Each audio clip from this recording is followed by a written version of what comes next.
Assalamualaikum warahmatullahi wabarakatuh. Selamat siang semuanya. Terima kasih karena sudah menyempatkan waktunya untuk menonton video ini. Perkenalkan, nama saya Ahmad Maulana Ali. Saya dari kelas 11 MIPA 1 dan saya dari kelompok 4. Assalamualaikum warahmatullahi wabarakatuh. Saya Aisyah dari kelas 11 MIPA 1. Saya dari kelompok 4. Assalamualaikum warahmatullahi wabarakatuh. Perkenalkan, nama saya Dwi Harmulyanti, kelas 11 MIPA 1, kelompok 4. Asal sekolah SMAN 1 Karangbahagia. Assalamualaikum warahmatullahi wabarakatuh. Perkenalkan, nama saya Radiana, saya dari kelas 11 MIPA 1. Assalamualaikum warahmatullahi wabarakatuh. Perkenalkan, nama saya Billy, saya dari kelompok 4. Pada pertemuan kali ini, kami akan membahas materi sistem produksi peralatan konversi energi. Aneka produk bidang konversi energi. Sumber-sumber energi baru terbarukan terus dikembangkan di beberapa negara, bahkan di Indonesia. Kolaborasi bersama dalam pengembangan konversi energi sudah mulai dilakukan guna meningkatkan kesejahteraan masyarakat.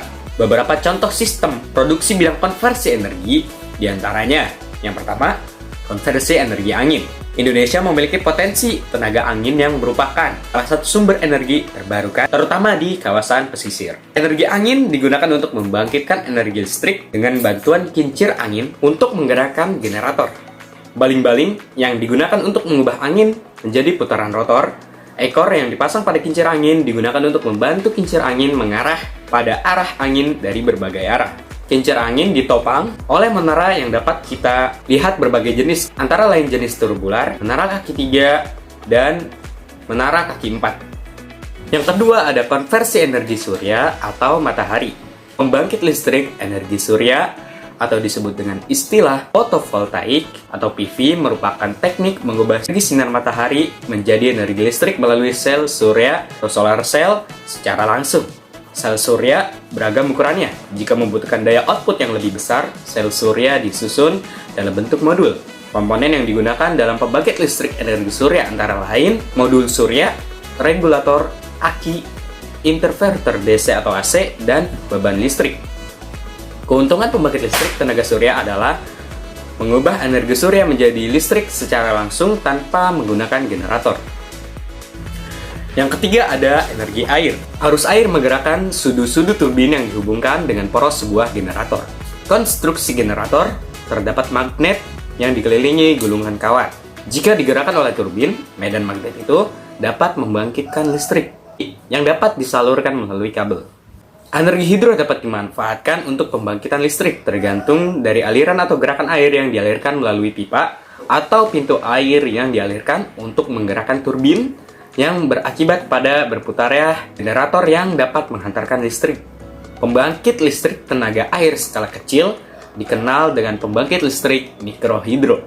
Mikrohidro sampai 1000 watt dan pikohidro kurang dari 5000 watt cocok dikembangkan di daerah terpencil yang belum tersentuh energi listrik atau di daerah yang masih membutuhkan atau kurang pasokan listrik. Yang keempat, biogas. Biogas dihasilkan dari proses fermentasi bahan-bahan organik oleh bakteri anaerob, yaitu bakteri yang dapat hidup dalam kondisi kedap udara. Biogas adalah gas yang mudah terbakar. Proses pencernaan yang dilakukan oleh bakteri metanogen menghasilkan gas metanen CH4. Bakteri metanogen bekerja dalam kondisi lingkungan yang kedap udara dan secara natural hidup dalam limbah yang mengandung bahan organik, seperti kotoran manusia, binatang, dan sampah organik rumah tangga. Yang kelima, biomasa. Biomasa sebagai bahan organik yang berasal dari tumbuhan maupun hewan sebagai salah satu sumber energi yang dapat diperbaharui. Tumbuhan di mana jika terkena matahari, terjadi reaksi dalam proses fotosintesis yang menghasilkan energi. Sampah padat dari pemukiman atau yang diproduksi dari tumbuhan dapat dibakar untuk menghasilkan energi panas, di mana energi panas ini digunakan untuk tenaga uap dan listrik. Yang keenam, energi panas bumi. Energi panas bumi berasal dari inti bumi yang dapat dimanfaatkan sebagai sumber energi pembangkit listrik. Panas yang dihasilkan berkesinambungan, oleh sebab itu, energi ini dikatakan energi terbarukan. Penggunaan panas bumi, selain untuk pembangkit listrik, energi panas bumi juga dapat dipergunakan antara lain untuk menghangatkan sebuah bangunan, pengeringan hasil pertanian seperti buah dan sayuran, sterilisasi susu, dan pengeringan makanan. Nah, yang kedua ada manfaat produk bidang konversi energi. Akan dijelaskan oleh Saudari Aisyah. Di sini saya akan mempresentasikan tentang manfaat produk bidang konversi energi. Energi listrik dihasilkan dari upaya konversi energi dapat dimanfaatkan untuk penerangan, kegiatan produksi pada industri kecil serta kegiatan yang bersifat edukasi. Manfaat produk rekayasa konversi energi dapat dijelaskan lebih jauh sebagai berikut. A. Keberadaan pembangkit energi listrik terbarukan membantu meningkatkan kemandirian dari kebergantungan terhadap energi fosil dan menjadi penyangga pasokan energi nasional di masa mendatang. B. Pembangkit energi listrik baru terbarukan yang ramah lingkungan mempunyai potensi mengurangi emisi CO2. C. Ketersediaan energi listrik, terutama di daerah-daerah terpencil, diharapkan secara merata dapat menyejahterakan masyarakat. D. Menyelamatkan lingkungan dan mengatasi berbagai dampak buruk yang ditimbulkan akibat penggunaan bahan bakar fosil. E. Energi listrik yang dihasilkan dapat dimanfaatkan untuk kegiatan-kegiatan produktif pada industri rumah, diantaranya membuat es balok untuk pengawetan ikan, untuk mendukung kegiatan wisata kuliner, penerangan rumah tangga, penerangan jalan, kegiatan di industri kecil. F. Terciptanya lapangan pekerjaan di berbagai sektor. Kemudian selanjutnya, potensi produk bidang konversi energi di daerah akan dijelaskan oleh Saudari Dwi Harmulyanti. Saya di sini akan menjelaskan nomor 3, yaitu potensi produk bidang konversi energi di daerah. Keberagaman potensi energi yang tersedia dapat dikonversikan menjadi bentuk energi lain yang bermanfaat bagi kehidupan. Produksi rekayasa konversi energi disesuaikan dengan potensi sumber daya yang ada di daerah masing-masing, yang dapat meningkatkan kebermanfaatan bahan-bahan yang tersedia di lingkungan sekitar. Contoh, limbah hasil pertanian dan perkebunan dapat dimanfaatkan sebagai bahan baku pembuatan energi baru terbaruan. Potensi alam berupa sinar matahari yang bersinar sepanjang tahun dan potensi angin di daerah pantai yang memungkinkan untuk pembangkitan energi baru terbarukan melalui panel surya dan turbin bertenaga angin. Tanaman seperti jagung, singkong, tebu, nira, sagu, sorghum, berbagai jenis rumput laut, kayu yang mengandung selulosa.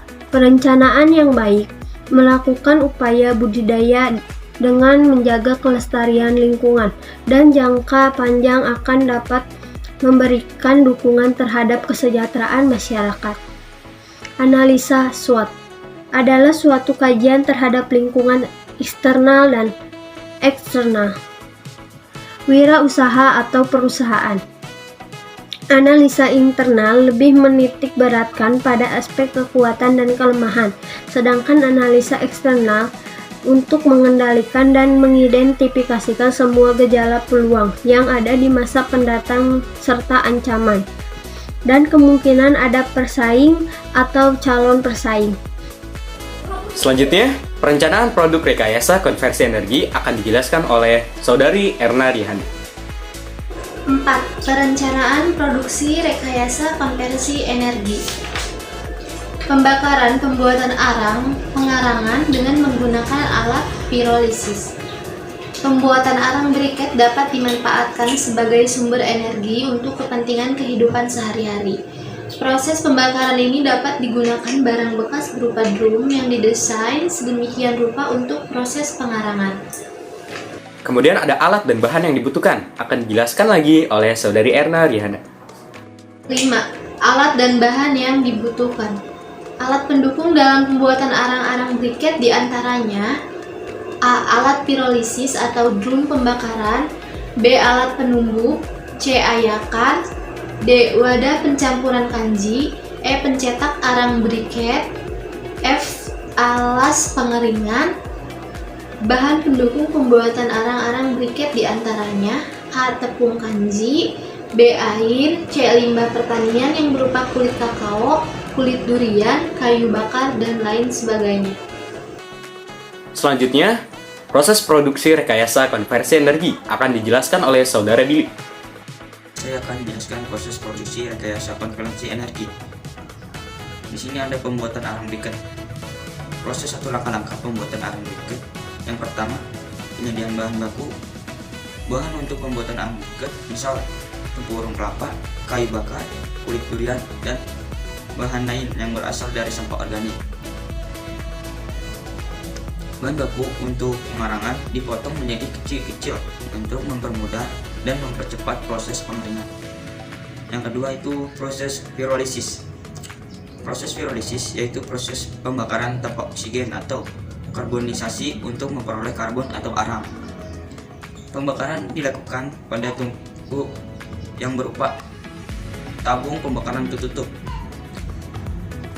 dengan sebuah pengeluaran asap. Asap yang keluar dapat diproses lebih lanjut menjadi asap cair. Yang ketiga, penampungan. Arang dihaluskan dengan cara ditumbuk dan diayak agar diperoleh kehalusan atau butir yang homogen atau seragam.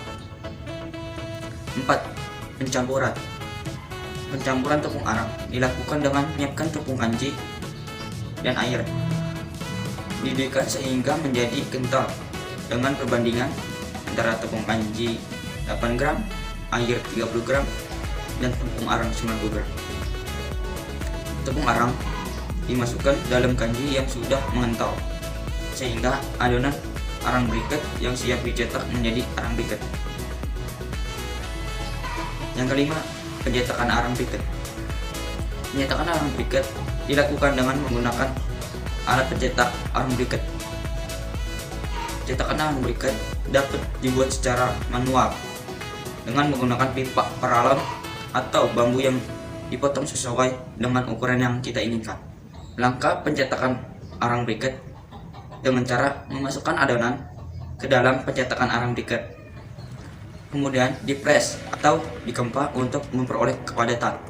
Adonan arang briket yang sudah padat siap dikeluarkan dari cetakan. Yang keenam, pengeringan. Arang briket yang telah dicetak masih mengandung kadar air yang sangat tinggi, sehingga dibutuhkanlah pengeringan yang dapat dilakukan dengan cara penjemuran atau menggunakan pengering buatan. 7. Penggunaan produk arang briket. Manfaat atau kelebihan arang briket diantaranya: pertama, arang briket merupakan bahan bakar yang ramah lingkungan. Yang kedua, arang briket digunakan untuk menggantikan bahan bakar dari fosil seperti minyak tanah, bensin, solar yang tidak dapat diproduksi lagi. Yang ketiga, arang briket diperlukan untuk keperluan rumah tangga sebagai bahan bakar kompor untuk keperluan memasak. 8. Kesehatan dan keselamatan kerja. Keamanan kerja adalah sebuah unsur-unsur penunjang yang mendukung terciptanya suasana kerja yang aman, baik berupa material maupun non-material. Unsur-unsur penunjang keamanan yang bersifat material yaitu: pertama, baju kerja, kedua, helm, ketiga, kacamata, keempat, sarung tangan, yang kelima, sepatu. Dan unsur-unsur penunjang keamanan yang bersifat non-material. Di sini ada buku petunjuk penggunaan alat, terus yang kedua, rambu-rambu dan isyarat bahaya, yang ketiga, himbauan, yang keempat, petugas keamanan. Dan yang terakhir adalah pengemasan produk bidang konversi energi yang akan dijelaskan lagi oleh Saudara Billy. Pengemasan produk bidang konversi energi. Fungsi kemasan dapat tercapai, maka perlu perhatikan hal-hal sebagai berikut. Yang pertama, dibuat semarak mungkin, mempunyai ciri khas. Yang kedua, memuat informasi yang jelas dan jujur. Yang ketiga, menarik dengan komposisi yang indah. Yang keempat, ukuran material bahan sesuai kebutuhan. Yang kelima, bahan terbuat dari material yang tahan terhadap perlakuan pada saat perpindahan. Label pada produk arang briket. Informasi yang dibuat pada kemasan biasanya berisi tentang: yang pertama, informasi produk yang sebenarnya. Yang kedua, foto atau gambar produk. Yang ketiga, logo perusahaan. Yang keempat, alamat prosedur. Dan yang terakhir, bobot produk. Sekian penjelasan dari kelompok kami yang membahas materi sistem produksi peralatan konversi energi. Apabila ada salah kata dalam pengucapan atau penyampaian, mohon dimaafkan. Terima kasih karena sudah menyempatkan waktunya untuk menonton video ini. Kurang lebihnya mohon maaf. Kami akhiri billahi taufik wal hidayah. Wassalamualaikum warahmatullahi wabarakatuh.